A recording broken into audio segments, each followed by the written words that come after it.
Good morning, my friends. Welcome to this episode of Happiness After Codependency. Today we're jumping into the concept of self-worth, self-esteem, or what I call innate value, and how it is what ends codependency, because it's the center of it. Everything in codependency is about safety, connection, and identity value, or value identity, meaning we're trying to find, establish, and be worth, to have some kind of value in the world. So we're going to jump into that today. Before we do that, I'm going to get this shared out to the community here where you can find additional tools, guidance, and support in your life. So come join us in the community. The link is above on Facebook, below on YouTube, and the rules and description for how the community work is also linked there. Please check that out before joining to make sure it's an appropriate fit for what you're looking for in your healing journey. So I'm going to get that shared out here real quick. Let me know. Say hi in the comments below. Let me know how you guys are doing, what's your thoughts, any questions, whatnot on today's topic. So yes, today, what innate value is and how it ends codependency. That's a pretty strong statement. It is something I have absolute confidence in because I've seen it and experienced it personally and over with clients and students over the years, the last 14 years of doing this kind of work. And it really comes down to one's sense of worth. So let's talk about what this looks like in a codependent dynamic. So in codependency, we have our three necessities we're trying to accomplish in our world. We're trying to feel safe, trying to have connection, and we're trying to have a sense of value and identity in our world. I call that the value identity combination. That's what we're looking for. So if I'm a people pleaser, I'm looking for safety by appealing to other people's preferences. I'm looking for a sense of connection in their satisfaction towards me when I please them, and I get a sense of worthiness or value out of their approval. So take a moment and see if that resonates with your own experience, especially if people-pleasing is one of your dominant codependent tactics. Now, let's say you're an accommodator. Accommodators are people who adjust everything for the other person. So how are they accomplishing identity or value, safety, and connection in that? Well, safety is I'm not going to have a boundary. I'm not going to rock the boat. So it'll keep things stable. Secondly, connection is they will like me. And then thirdly, that value is gleaned from being liked. So I'm lovable when I'm loved. I'm likable when I'm liked. It's one of the core codependent fantasies we have is that I'm only lovable when I'm being loved. I'm only likable when I'm being liked. I'm only worthy when I have people's approval.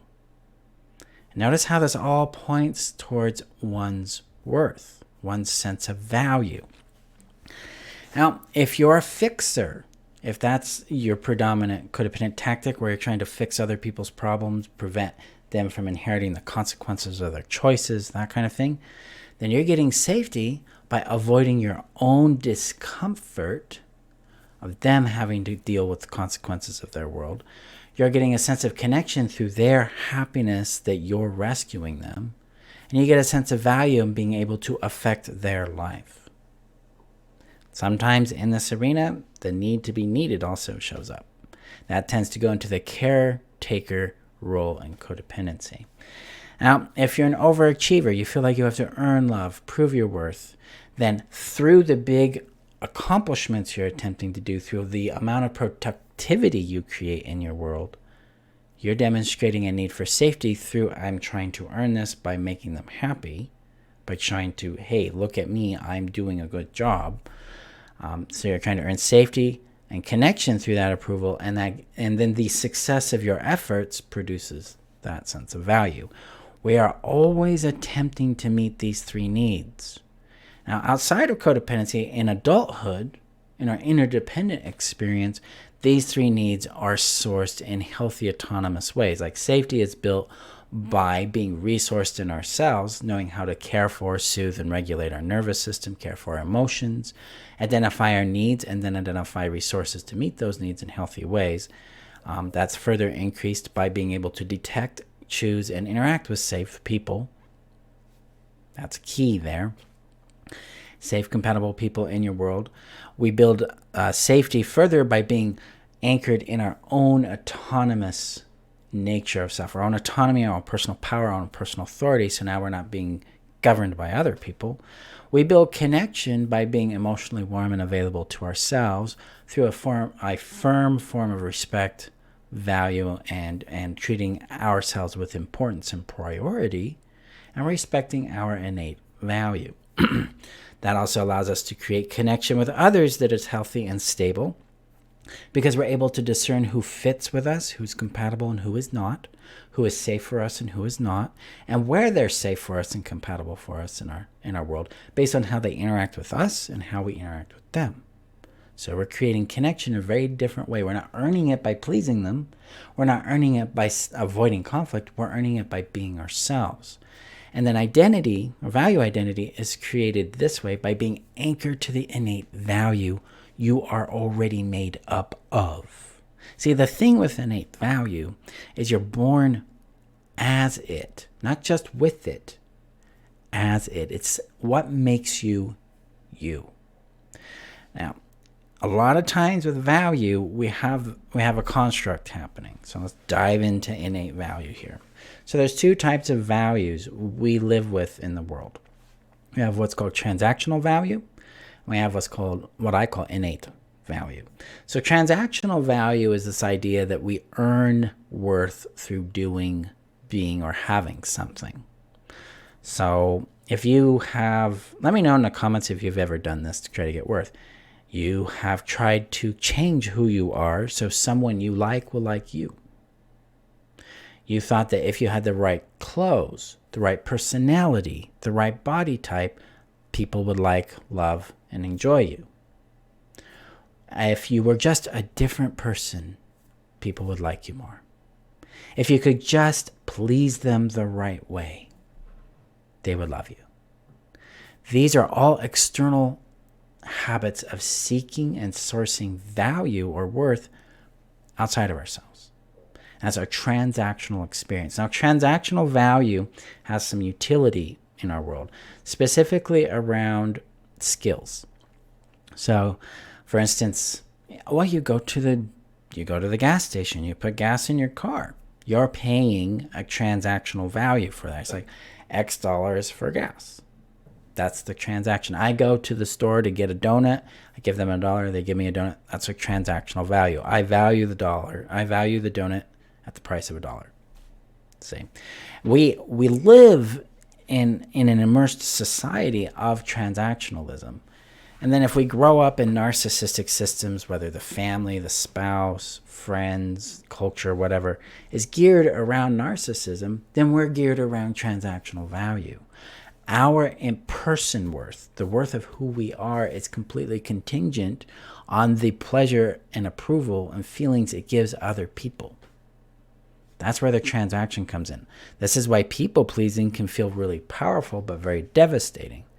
This is why people get stuck in it too, because they think, well, I made them happy once, and that felt really good. I felt worthy. I felt desirable. I felt lovable. Now, if I could do that again, I'll have that back. You're chasing your value through that. A really important component here, because we've also been taught that our self-esteem is transactional. Because the idea in self-esteem is that it's something we have to build. It's something we have to create. It's something we have to nurture. And that means it's something that can be destroyed. It means it's something that can wither. It means it's something that can die. And often, what we're taught with self-esteem is we gotta, are you doing the things that matter to you? Are you treating yourself nicely? Are you being healthy with yourself? Are you talking nice things to yourself? These are all forms of trying to buoy up or create self-esteem.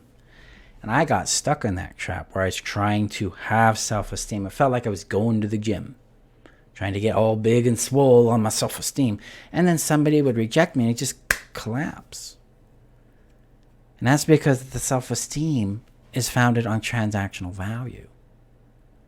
This is why if you're stuck in codependency, it's like I can't stop being a people pleaser because if I stop, then I don't know who I am.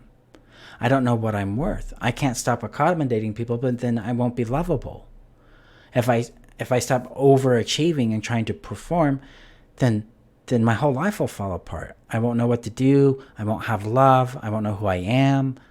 We lose total orientation to our world when our sense of value is anchored in this idea that we have to earn it in some way. Innate value is the opposite of this, and it is a profoundly weird concept.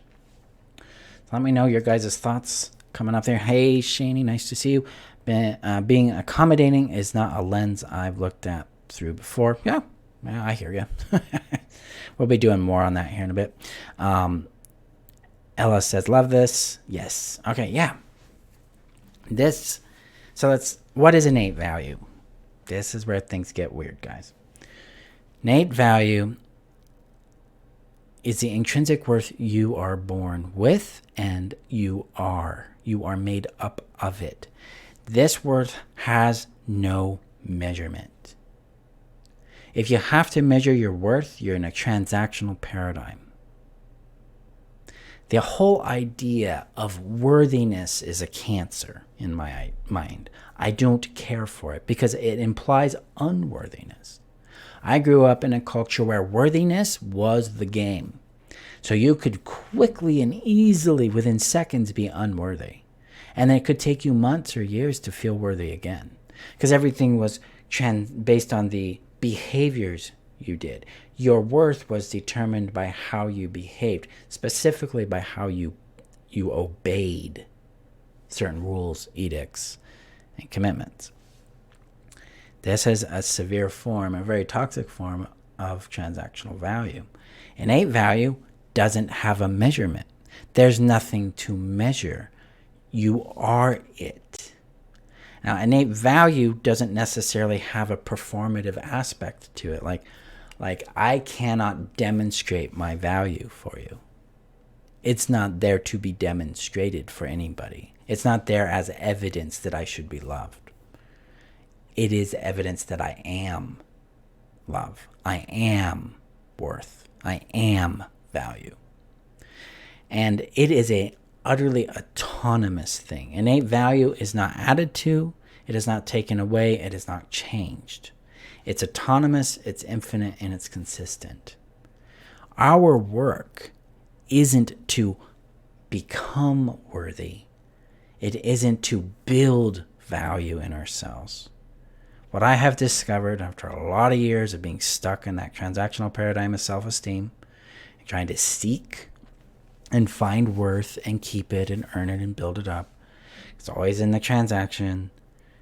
I discovered my work was to become aware of, acknowledge, trust, and follow my innate value.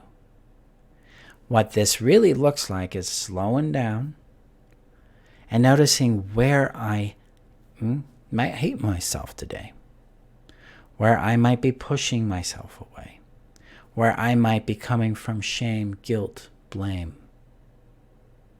where I might be condemning myself, and then to bring warmth to that space. That is an expression of how I experience innate value. Because now I'm not judging these things as right or wrong, bad or good. It's more like, here we are. I love you. I care about you. And I am here with you. That's the expression, the behavior of innate value. I'm no longer comparing myself to my past or future expectations of myself or other people. Instead, I am respecting where I am, as I am, who I am. And being present in my own beingness there.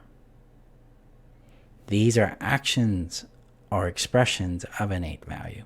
Now, what does innate value feel like? This is a key element here. Many of us have dealt with the trauma bond. We have dealt with a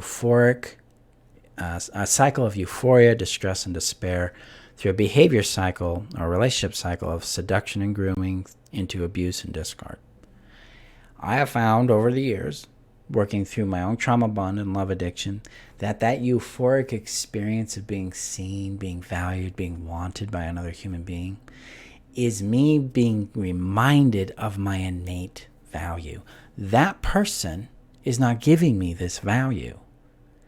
What's happening is this person is giving my brain perceives this person as the authority over my innate value, and because they're approving of me or loving me, I am giving myself permission to access and feel that worth, to feel that value. See, it's already in us. The thing is we have been programmed to seek it outside of ourselves, to seek permission to be worthy. So we go back to our sovereignty training a few episodes back. Sovereignty, the personal authority, the right to self-govern. Well, your worth falls in this. You do not need permission to be worthy. You do not need permission to be lovable. You don't need permission to be whole or to have value. You already are it. Your work is to own it and learn how to access it and follow it.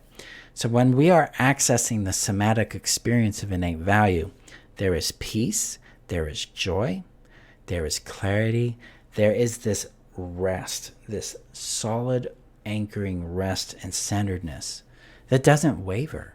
It's just consistent and there. What tends to waver for us is our awareness. You see, I don't have to go out and create this value. I have to train my awareness to it. And then I have to build congruency with it. Meaning I have to do actions that align with it and respect it, even when I don't feel it. This idea of innate value challenges us to stop trying to earn it, and it invites us to go, hey, how would I treat myself from a place of love and respect in this situation? Then we get to learn what that looks like and what that feels like, and that gets us more aligned with that value, because now we're treating the value with respect, importance, and priority. We're giving it the centeredness it deserves. Because most of us, let me know in the comments below if this is you, most of us actually wrestle with shame, guilt, blame, insecurity, inadequacy, or unworthiness as our sense of value. That's our center. And from that center, we relate to the world. So the way we relate to relationships, money, prosperity, business, work, purpose, our wants, our needs, our desires are all filtered through that. Well, if that's you, I get it. I've done it. This is the same thing with innate value.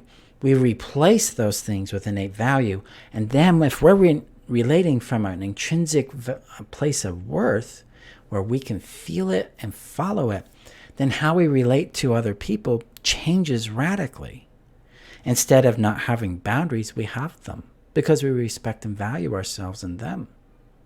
Instead of saying yes to everything, we start saying no to the things we don't want and yes to the things we do. We start asking for things we want and navigating the outcomes of those requests. We stop hiding. We start sharing.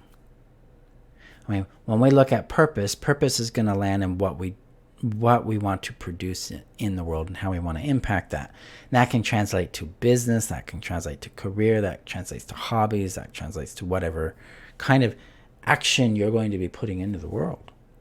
If I'm coming from shame, then I'm going to be doing a lot of things to try to get value through what I do, because it's all transactional. But internally, I'm not going to be able to effectively receive what I do, nor the praise or appreciation or value others might give me for it, because the shame says I'm not worthy of that. That's not allowed to enter. But if I'm coming from my innate value, then what I contribute to the world and how people respond to it, especially the positive praise, accolades, appreciation, impacts it creates, I can receive that and go, thank you. Thank you for seeing me. Thank you for valuing what I'm putting into the world. This creates a connection. If I'm in relationship with someone and I'm coming from innate value, I'm going to see them more as who they are. I'm going to have more availability to love them as they are, receive them as they are, and connect with them, and then allow them to do the same with me. Instead of accommodating them or pleasing them, trying to fix them. I'm also going to be I'm going to have a lot more clarity about what does and doesn't work for me, so I'll be able to move on from relationships or agreements that don't work. Without shame, without blame, without guilt, but with clarity, with kindness, even with empathy. Innate value, when we get anchored into it, we start to know it, and we start to follow it, ends codependency. Because now we do not need to seek our value outside of ourselves. We resource it from within ourselves by training our awareness to attune to it. And when we notice we've put it out there somewhere, we retrieve it and we bring it home. We get more integrated with our innate value as the center of our identity, who we are. And from that, we start to really know ourselves. That helps us connect with our true voice and our vision, which we'll talk about in the next 2 episodes. But it all comes down to innate value. It comes down to what we orient to for our sense of worth. Is it shame? Is it approval? Is it rejection? Or is it intrinsic worth?